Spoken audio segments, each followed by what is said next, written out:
Good evening, this is Michael Brand, TV Toastmasters, and we are talking business tonight. If you look across the spectrum and surveys, one thing that bring Americans together is their belief in public education, that our children deserve a chance to make or go as far as they can in society, as their talents and their dreams will take them. That's why I'm happy to have tonight Ted Thornstad, who is the Executive Director of the Oregon City Schools Foundation. Now, we're going to be talking to him about the foundation, we're going to be talking to him about public education, and some of the needs of keeping Oregon City strong. So let's get to work. Ted, welcome. Thanks for coming here. So what is the Oregon City Schools Foundation? Well, there's a lot of organizations that have foundations that use those to raise money to support various causes. The Oregon City Schools Foundation is no different.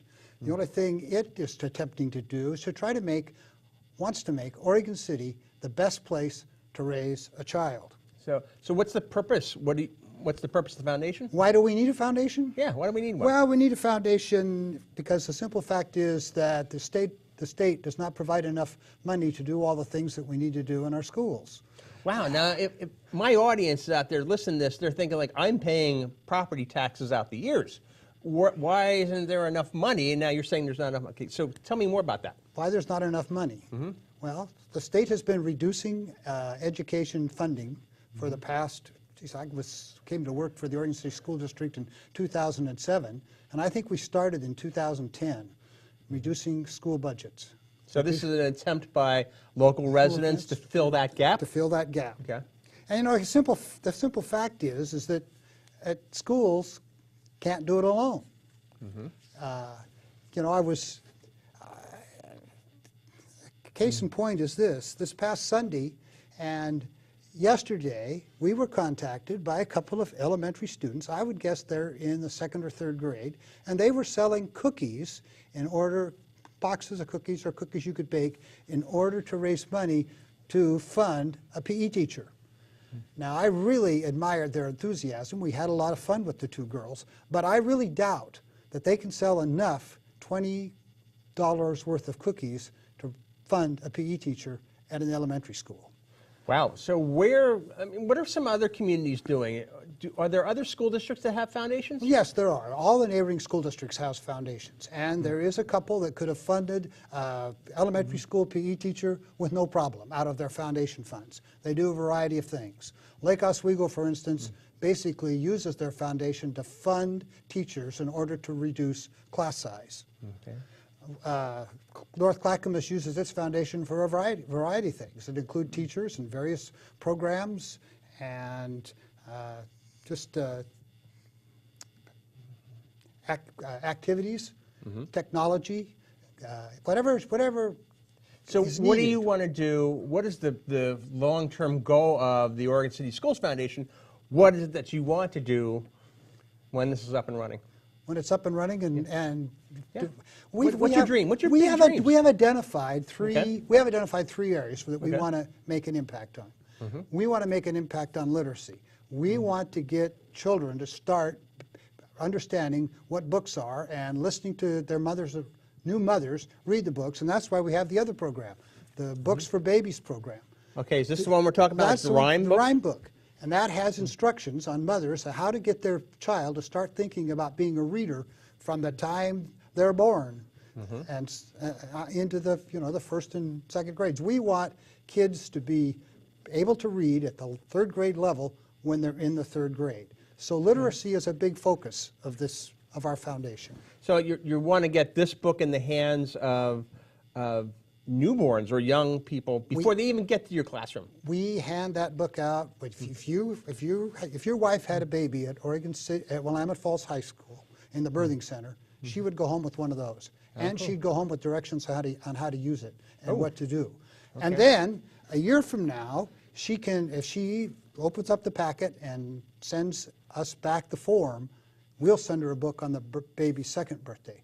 And I'm trying to get it. So we'll send one on the 3rd and the 4th and the 5th until they start into elementary school. So you're saying by this you can engage parents to help them prepare their children before they come to your classroom, before they enter kindergarten? Right. Okay, got it. Because we have not a lot, but we have a certain percentage of students who can't read at the certain percentage of students are third graders who cannot read at a third grade level. And do you know what percentage that might be? I don't at this point. I could certainly check with Carol Sanders, who's responsible for that, and is a member of our board, by the way. We have a couple other pretty good board members. We have Larry Didway, who's the superintendent of the school district. Most people would know him. And Pam Bloom, who's the owner of the Oregon City Garbage Company, who basically serves as our business and nonprofit representative. And then Yvonne Takoris, who's on the school board, and is our school board liaison, or the liaison with the Oregon City Schools Foundation. Okay, so you really have some what we might call big players in the Oregon City some area big players behind this effort. Yeah. Good. Yeah. So what have you done so far?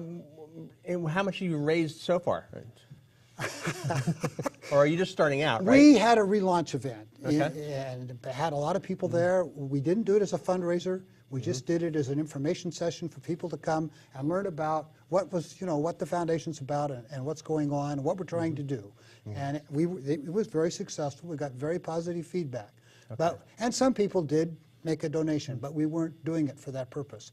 We're getting ready now to put together a marketing plan and to begin actively soliciting donations. So you're going to be working one-to-one with the public and trying to get them to support this cause. One-to-one with the public, one-to-one with businesses, one-to-one with anybody who will talk to us. Okay. So your background, why did you get involved with this? I sometimes ask myself the same question. Because It's a lot of work, right? Because I see the need. Okay. I was on the board, or working for the district, in charge of the finances when we started making cuts.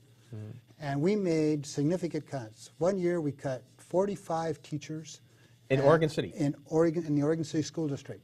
And 33 classified folks. So you've worked in the school district before, you've worked in education before. Yeah, well, I started in education in Redmond, Oregon, as a school board member. And I decided that, it was great being a school board member, but we sold our business. We had a small commercial printing business. We sold that. And I went out to talk to the superintendent one day, and he said, well, Ted, now that you've sold your business, and are you going to retire? What are you going to do? And I looked at him and I said, well, I think you have a great job. I think I'd like to be a school superintendent. And he looked at me and he said, are you serious? And I said, yeah, I think I am. He said, I think you'd be a very good one. So I'll give you a contact of somebody you can contact to see if that's a possibility. And So education was a second career for you? Second career. Oh, outstanding. Yeah. So, and that's what brought you to Oregon City? That's what brought me to Oregon City. Got it. So you've retired now from the school district? I've retired from the school district. Okay. So I haven't retired from the volunteer activities involving the school you district. obviously have not, but you had this commitment or dedication to education. Right. Where does that come from? What is it in your background that led you to putting so much time and effort on a voluntary basis to do work like this? Do work on the foundation or do work? Do work on the foundation. Well, just seeing the need. I don't think you can go through the cuts that we went through where we had one year we took 15 furlough days. It was just dramatic. And I just don't feel how you can go through that and not say, we got to do something. We got to do something. We tried to pass a local option. That didn't go well. What's local option? Local option is where you ask the community to give you raise the tax base slightly to give you a little more money to spend on things other than buildings and that type of thing. Okay. Yeah. So the local option was defeated here in Oregon City, but it was defeated, period. Defeated, period? Yeah. Okay. It was tied into fixing the bridge that crosses the Willamette River. And the No campaign. How did that get tied into school funding? The No campaign. Well, they were running a No campaign, and so the No campaign just overrode everything. Okay. Clackamas Community College had never not passed a bond measure or not passed a funding measure. That one didn't pass. Got it. So the creation of foundation is actually the next logical step after that was defeated to saying, okay, what can we do locally to fill this gap? Yeah. Yeah, the foundation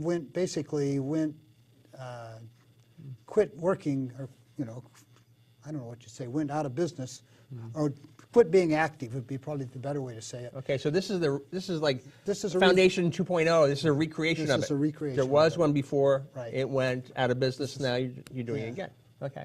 So I guess, why now? Where's the energy coming from the community saying we need this now? I think it's coming from the people who understand and understand where the school district is and what its needs are. Okay. And people that are on this board are very involved with the school district. So because some of them work for the school district, so they know what's going on. They know how many furlough days they took this year. Okay. So you brought this book called "Schools Can't Do It Alone," which I understand the premise of it is that schools just can't be on an island. They have to be part of the community, and the community has to be part of the schools just to make it. Right. So what's one of your big takeaways from this book? Exactly what you said. Okay, there you go. Exactly what well, that is the takeaway. That's what he says. He's got a... Does he put any strategies in here? yes. That one that you really like? There's a strategy on engaging the community in there that's excellent. Yeah, that's why I bought the book. What's the point about engaging the community? What does he... You've got to come up with a plan, and I think he has about a 10-month plan of things you have to do to get the community engaged, so they will support bond measures. Okay. And what's one of the things that you've taken from that that the foundation is going to be trying?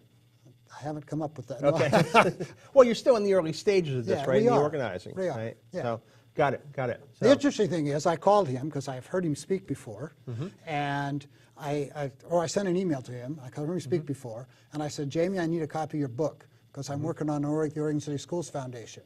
And what happened? About 20 minutes later, he called me. Okay, good. Well, listen, we're running short on time.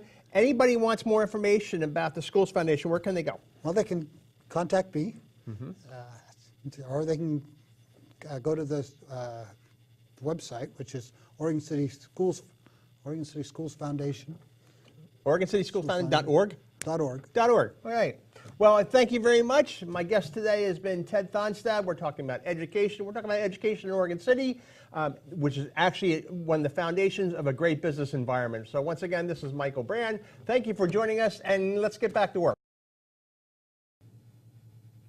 Welcome back to our show. We're here with TV Toastmasters. I'm your host, Pam Mills, member of Oregon City Toastmasters, and I'm here interviewing Amy today with Amy in Your Kitchen. She is currently going to Wagon Tongue, Oregon City Toastmasters. Welcome, Amy, and thank you for coming to our show today. Thanks for having me, Pam. So, Amy in your kitchen. I want an Amy in my kitchen. Everybody wants an Amy in their kitchen. I am the last kitchen gadget you'll ever need to buy. That's right. So, not only Amy in your kitchen, you also are a psychology of eating coach and a retreat facilitator. Yes. So, you're here today and you're just going to tell us a little bit about what you do and how you got started. Well, I lived in Italy for 9 years. And before I moved to Italy, I hated to cook. And I always figured that I would take cooking classes so that I could cook for my husband someday. And I got very lucky, and he loves to cook, so I didn't have to worry about it. But we moved to Italy because that was his place of birth. And I slowly started to understand that cooking there it was simpler. The women loved it, and then he resigned from cooking, so I had to take it on, and the first year I almost pulled my hair out. My kids still talk about the horrible menus that I would come up with, but eventually I got it, and I, however, did not want to be in the kitchen all the time like the Italian women are, and so I started to develop systems for cooking, and it was lovely going to the markets there. I missed the food, I missed the fresh stuff, but I did not want to be in the kitchen all the time. So developed systems. I could feed 30 people on the drop of a hat, whereas most women, you would come into their home and they could only provide munchies because they weren't prepared. And I prided myself in being prepared, and then when I moved back to the States and I saw the crazy hectic life that people have here and that they want to eat healthy but they don't, I said, I know what I can do. Amy in Your Kitchen is going to provide healthy meals and fill people's refrigerators with yummy food. That sounds great. That's why everybody wants an Amy in their kitchen. That's why everybody wants me. So tell us a little bit about what psychology of eating means. The psychology of eating is a key piece to being healthy. I thought at first my mission was to feed people, and feeding people is great, and filling their refrigerators is a key piece to being healthy of mind, body, but there was something missing. And I was talking to clients and I trying to figure it out. And so in my research, I found the psychology of eating, and I did their course, and I have been able to now help people understand why they crave what they crave, why they have a hard time staying with the diet or feel like they have to jump from diet to diet and, oh, let's try this new fad and that new fad. And then I've pulled both of those pieces together and started doing women's retreats, and eventually we'll do couples retreats and maybe even men's retreats to help people understand all those key pieces. So let's go back up to the food in the kitchen. Yes. So do you do a specific diet for people, or is it a food plan? What goes on? What are the kind of the guidelines of your food choices? My food choices are mainly menus based on the paleo diet. And the reason why, and I don't like to say diet, I just did, that I use that is because it's fruits, vegetables, meats, and things made from scratch. So all of your sauces, it really is about knowing what's in your food and using the freshest ingredients you can. So when you make mayonnaise, I use eggs from my chickens in my backyard. I use spices that I have hand selected from a reputable spice company, and I know exactly what goes into everything that I eat. I then provide those things for my clients. And so what I really try, the key piece to the psychology part, is to not be so worried about what your calorie intake is or being on a specific diet. It's eating meals that are satisfying you, that are full of good vegetables and balanced portions of carbs and protein, and being satisfied and not having to worry about it. People have such anxiety when it comes to what's for dinner. I don't know, that's right? the worst It's thing. the hugest, biggest dilemma of our What to culture. cook. What to cook. So I take that whole mess away. You can walk into the kitchen, open your refrigerator, and you have stuff labeled. Voila. Voila, what you need. So do your clients cook with you, or is it something that you do completely separate and they're not even home when you do the cooking? I have two kinds of clients. One is I go into their home, I've brought in the groceries, and I do all the cooking, and when they come home, their refrigerator is full. And then I also have clients that I do cook with, because a lot of people like to learn or would like to learn how to do it, and ultimately, if you teach somebody how to do it, then I can move into somebody else's kitchen afterwards when they're doing it themselves, and I love the diversity of it. I love being in somebody else's kitchen every day. I'm in a different kitchen. It's just a lot of fun, and it keeps things creative for me. So they can kind of graduate and be their own chef and be their own Exactly. person in their kitchen and enjoy it. And still have me come in once in a while, and then you can talk menus and recipes, and everybody has a favorite recipe. Everybody has grandma's favorite recipe, and I right. love learning those. Do you kind of incorporate them into your standards of health when they have a favorite recipe? My most favorite challenge from clients is when they say, oh, I really love this meal, and I take that and I make it as healthy as I possibly can.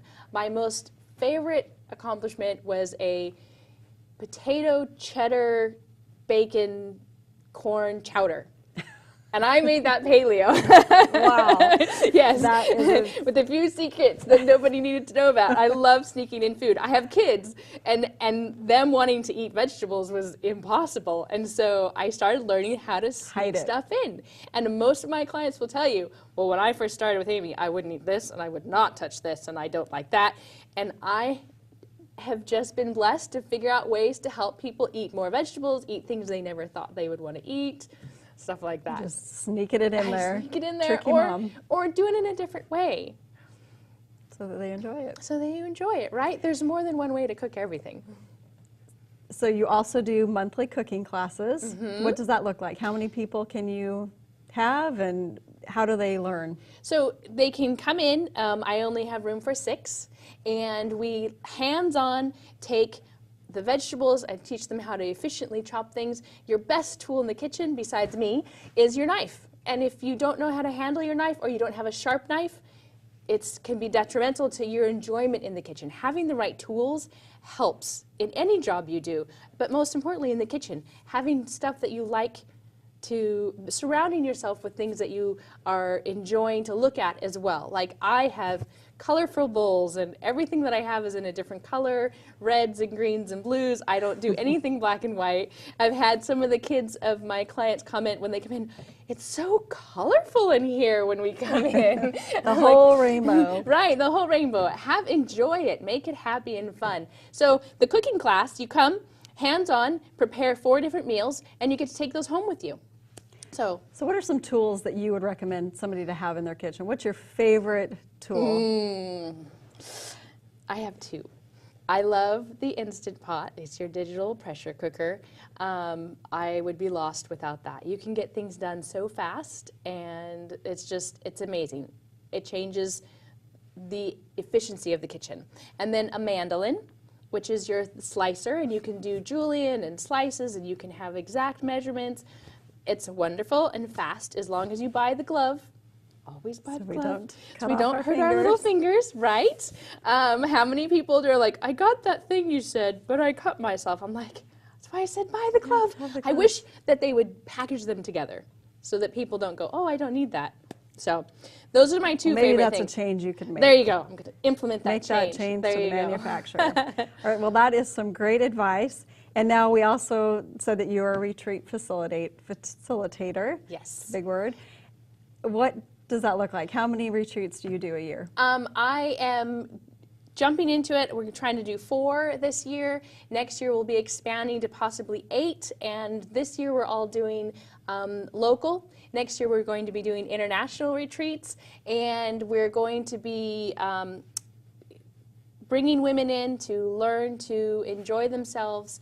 And yeah, it's so exciting. I could have a million words for it. Well, it sounds like a lot of fun. Yes. So Toastmasters, you're new at Toastmasters. You've gone to a few meetings. I am. I did my first interview. Good. Or my first presentation, which was just the icebreaker. Right. Very exciting. And how is Toastmasters going to benefit you in your business? Are you going to do public speaking eventually, or is it just the one-on-one speaking, or is it the leadership track that you're looking for? Probably public speaking.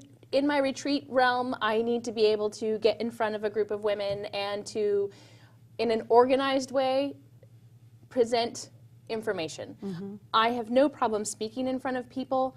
I just am not always organized about it, and I don't stay focused on an itinerary. So I really think that Toastmasters can help me learn to be organized and to have exact thought on how I should proceed. Organize it. And if you were to be able to public speak somewhere, where would be a place that you would like to share your message with all of these people about whole foods and healthy and psychology of eating? Do you have a dream of where you could do public speaking at, other than your retreats? Ideally, I would love to get into larger corporations and be able to help their employees to present to them information on being healthy, which then sustains the company to having less sick days and stuff like that. So larger companies would be a great place, I think, to start that. And you could offer classes there. Exactly. And I could offer to take all their people on retreats. There you go. And cook for them on the weekends. And cook for them on the weekends, right. There you go. All that stuff. I need about 5 of me, I think, but we'll make it work. You'll have to just clone you. There you go. So everybody can have an Amy in their kitchen. Everybody needs an Amy in a kitchen, yes. All right. Well, Amy, it's been great to get to know you more and to find out what you do. And you're right here in Oregon City. I am. If I wanted to find out any more information, where could we find that? There's more information at amyinyourkitchen.com. Also on Facebook at Amy in Your Kitchen. All right. Well, we look forward to learning more about that. Thank you again for coming, and I really enjoyed this interview with you. Thanks, Pam. Me too. Thank you for coming to our show today. We appreciate you coming. If you're looking at joining a Toastmasters, you can go to toastmasters.org and find a club nearest you. Again, I'm Pam, your host, and here talking with Amy. Thanks again for joining us.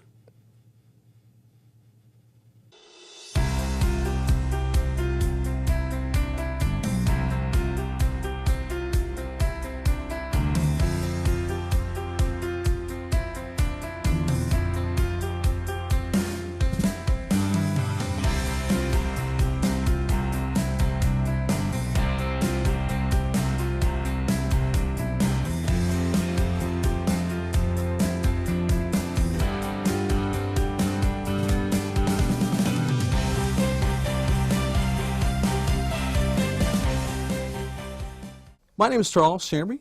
I'm on to TV Toastmasters as an associate producer. I've been involved with the Portland, Salem, Beaverton, Oregon City locations for TV Toastmasters. TV Toastmasters has enhanced my ability to speak in front of a room. Not only that, but it's also enhanced my ability to speak in front of a TV audience. I joined Toastmasters to improve my speaking, listening, communication, and leadership skills. Toastmasters gave me incredible confidence. Confidence, Great listening skills. poise, Great leadership skills. Leadership skills. the ability to speak in public, Strength. A captive audience. quality feedback from the more experienced Toastmasters. Toastmasters really helped me improve my listening skills. Sales skills. Opportunities to go to different groups and widen my whole horizon. Toastmasters has given me a more focused me, and I'm a much better listener. Toastmasters is fulfilling. It's a great place to fail your way to success. Wonderful way to meet people. Networking. Strength. It's addictive. It's a club of self-improvement. It's an experience, it's a ride that you won't forget, and you'll enjoy it every step of the way.